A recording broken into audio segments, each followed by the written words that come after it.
안녕하세요. 뉴스반장입니다. 몰아주기, 일명 이동재 몰빵으로 끝날 것 같았던 검언유착 사건이 우리도 살아야 한다며 채널A가 폭로를 시작했는데요. 공고할 것 같았던 정치검찰과 채널A 간 동맹관계가 결국은 금이 가기 시작한 겁니다. 대충 조사하고 무혐의로 빼줄 것 같았지만 사건이 점점 커지며 말 그대로 독박을 쓰게 생겼기 때문인데요. 한동훈과 이동재의 신뢰가 깨진 거죠. 검언유착 사건 재판에서 이동재 기자의 녹취록에 등장하는 사람은 한동훈 검사라는 폭탄 증언이 나왔습니다. 이 같은 증언은 19일 서울중앙지법 형사 1단독 박진환 부장판사 심리로 열린 이전 채널A 기자와 백모 기자에 대한 공판에서 나왔는데요.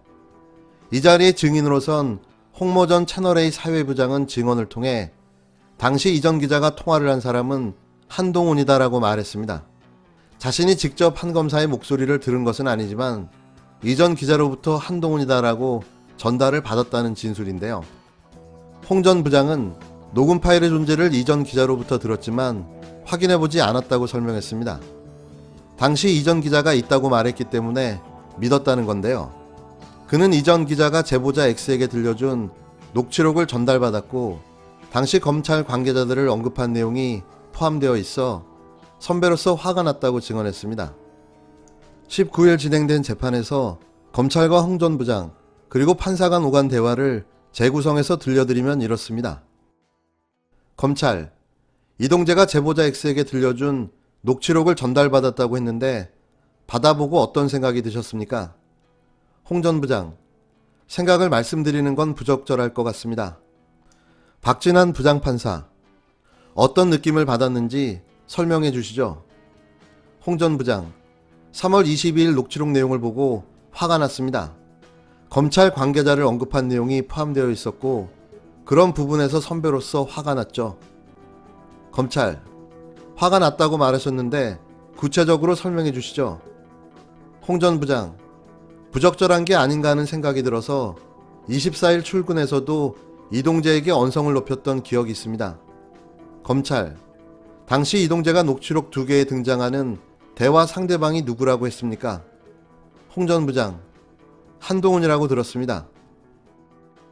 다만 채널A 자체 진상 보고서에는 지난 4월 1일 이전 홍 전 부장과 이전 기자, 배모 채널A 법조팀장 간 카카오톡 대화 내용은 모두 삭제되어 있어 확인하지 못했다는 내용이 포함되어 있었습니다.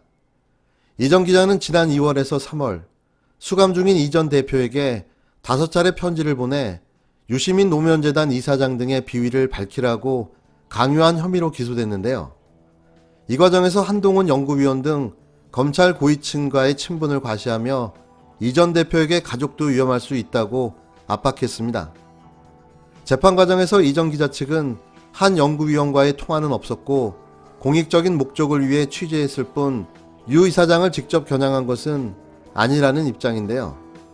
검찰은 검언유착 사건과 관련해 MBC가 지난 3월 31일 보도한 다음날 이전 기자가 녹취록은 없는 걸로 했으면 좋겠다라는 발언을 했고 홍 전 부장은 그렇게 하자라는 내용이 담겨있는 카카오톡 내용에 대해 질의했습니다.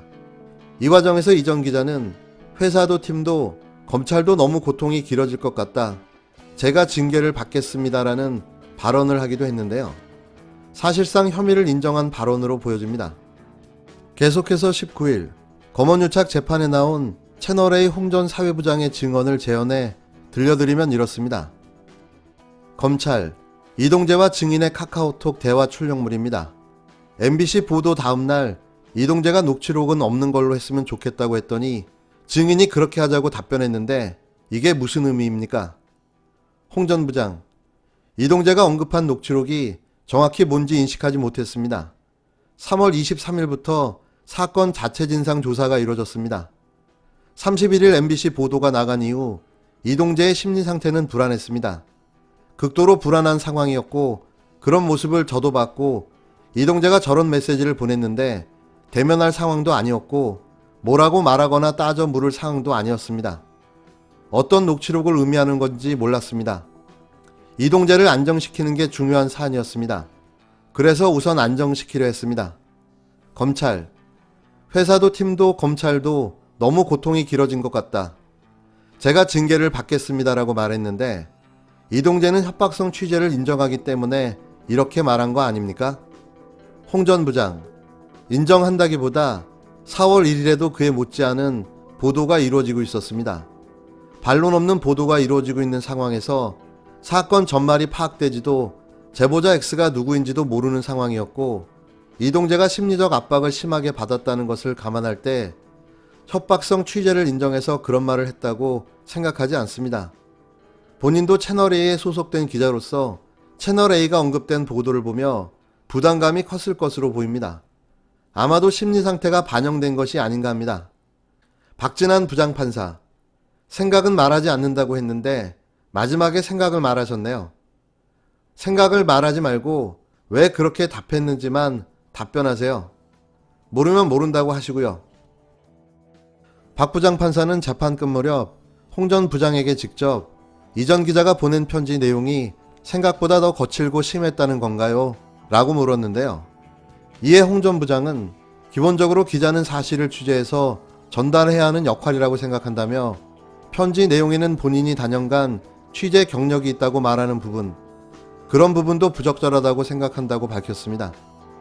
증언을 마친 후 홍 전 부장은 제가 가장 아끼는 2명이 피고인석에 앉아있다. 고통스럽다.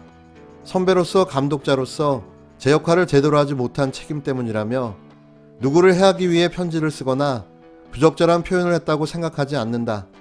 그런 부분을 참작해 주셔서 선처해달라고 법정에서 흐느꼈습니다. 윤석열 정치검찰의 한동훈과 극우보수 동아일보의 종편방송사 채널A 이동재 간 견고하고 탄탄할 듯 보였던 검언유착에 신뢰관계가 깨지고 있습니다. 이제는 너나 할 것 없이 내가 먼저, 우리가 먼저 살아야 된다며 폭로전을 벌이기 시작했는데요. 최초 이동재가 모든 죄를 뒤집어쓰고 몰빵하는 듯 보였지만 이제는 모두가 자신만은 살아야 한다는 방향으로 모든 진술을 뒤집고 있는 거죠. 영원한 비밀은 없습니다. 특히 자기만 덤탱이 써 고생한다고 생각한다면 말이죠. 이런 경우에는 물귀신 작전이 동원되기도 하는데요.